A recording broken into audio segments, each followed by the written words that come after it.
Hello dear traders, तो कैसे हैं आप लोग। आज की इस क्लास में हम लोग एक ऐसे इंडिकेटर के बारे में डिस्कस करेंगे जो पर्सनली मुझे बहुत अच्छा लगता है। यानी अगर हम उस पर थोड़ी प्रैक्टिस कर लें, बाकी सारे बेसिक्स सीख कर, तो काफ़ी अच्छी इंट्राडे कर सकते हैं। आज का जो इंडिकेटर है उसका नाम है MACD, moving average convergence divergence. ठीक है,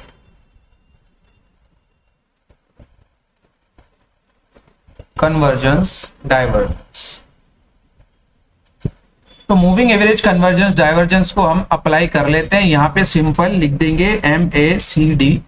जब हम MACD लिखेंगे तो यहां आ जाएगा मूविंग एवरेज कन्वर्जेंस डाइवर्जेंस। देखो, कन्वर्जेंस और डाइवर्जेंस मैंने बोला है क्या होता है। कन्वर्जेंस डाइवर्जेंस जब आपने वॉल्यूम एनालिसिस पढ़े होंगे, अगर नहीं पढ़े हैं वॉल्यूम एनालिसिस तो मेरी पिछली क्लास देख सकते हो आप। इसमें वॉल्यूम समझना बहुत जरूरी है। कन्वर्जेंस होता है,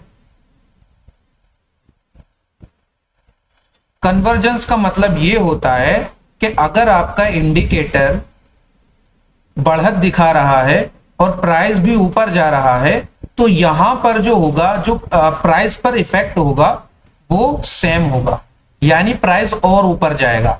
अभी डाइवर्जेंस जो होता है,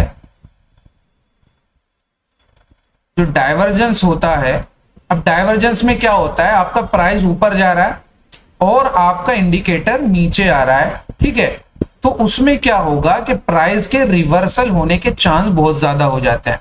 ठीक है, प्राइस के रिवर्सल हो जाने के चांस बहुत ज्यादा हो जाते हैं। यानी जब दोनों चीजें विपरीत दिशा में हो जाती हैं तो वहां पर जो प्राइस है वो रिवर्स होने के ज्यादा चांस हो जाते हैं वहां पे। तो देखो, MACD को पहले समझ लेते हैं। यहां पे MACD लग चुका है, यहां पर नहीं लगता, ये नीचे लगता है। ठीक है, तो MACD में सबसे पहले आपको ये दो लाइंस दिख रही हैं, इनको बोलते हैं सिग्नल लाइन।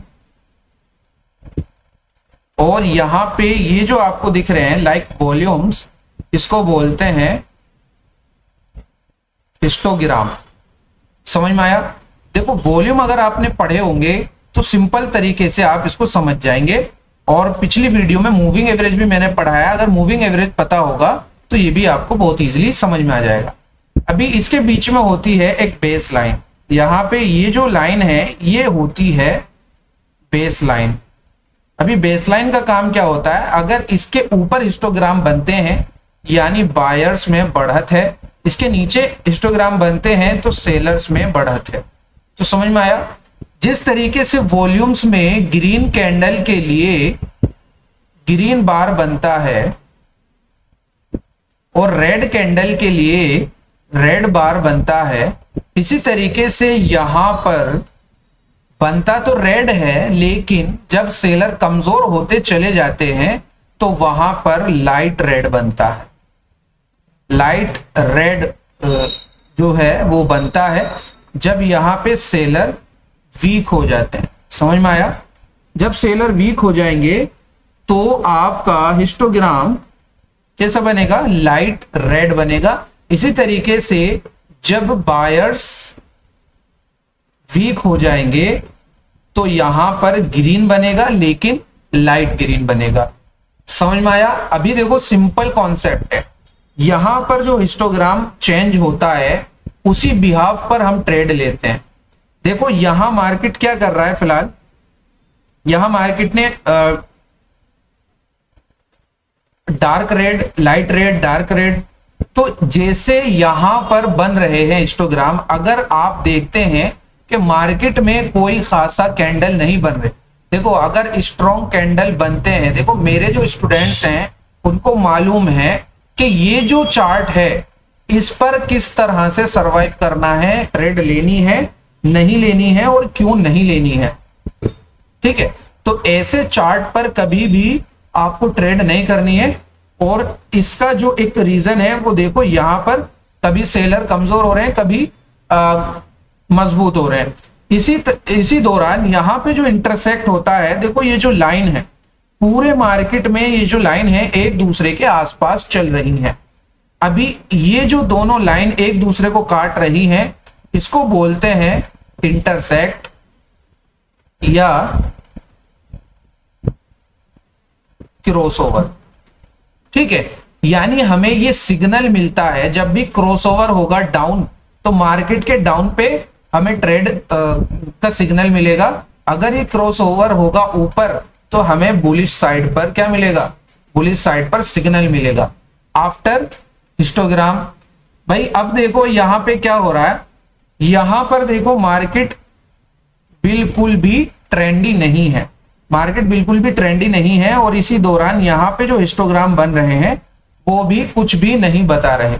अभी देखो इसके बाद यहां पर इस कैंडल पर ये जो रेड हिस्टोग्राम है, मैं आपको कर्सर से दिखाता हूं, यहां पर इस हिस्टोग्राम पर ये वाला कैंडल बना, इस हिस्टोग्राम पर। इसके बाद बायर्स क्या हुए, बायर्स ने क्या बनाया, एक स्ट्रॉन्ग ग्रीन कैंडल बनाया, और साथ साथ यहां पे हमें क्रॉसओवर भी देखने को मिला। ठीक है, क्रॉसओवर भी देखने को मिला। अभी आपको दोनों चीजें देखनी है, कैंडल भी स्ट्रॉन्ग होना चाहिए, कैंडल भी स्ट्रॉन्ग होना चाहिए, उसमें बॉडी ज्यादा होनी चाहिए, मेजॉरिटी क्या होनी चाहिए, उसमें बॉडी ज्यादा होनी चाहिए, हिस्टोग्राम डार्क बने और कैंडल भी स्ट्रॉन्ग बने। अभी आपने एक कैंडल पर देखा भैया यहां पे मार्केट ऊपर जाने वाला है। अभी जब आप ये देख लें कि हिस्टोग्राम चेंज हो गया और क्रॉसओवर मिल गया, तो आपकी एक कंफर्मेशन पूरी हो गई। सेकंड कंफर्मेशन क्या होगी, आपकी वो कंफर्मेशन होगी कि इसके बाद जो नेक्स्ट कैंडल होगा वो क्लोजिंग इसके हाई के ऊपर दे, भाई इस कैंडल के हाई के ऊपर क्लोजिंग दे। ठीक है, पहला हिस्टोग्राम देखा, इससे हमें बिल्कुल भी अंदाजा नहीं लगाना है कि अब हम ट्रेड कर लें।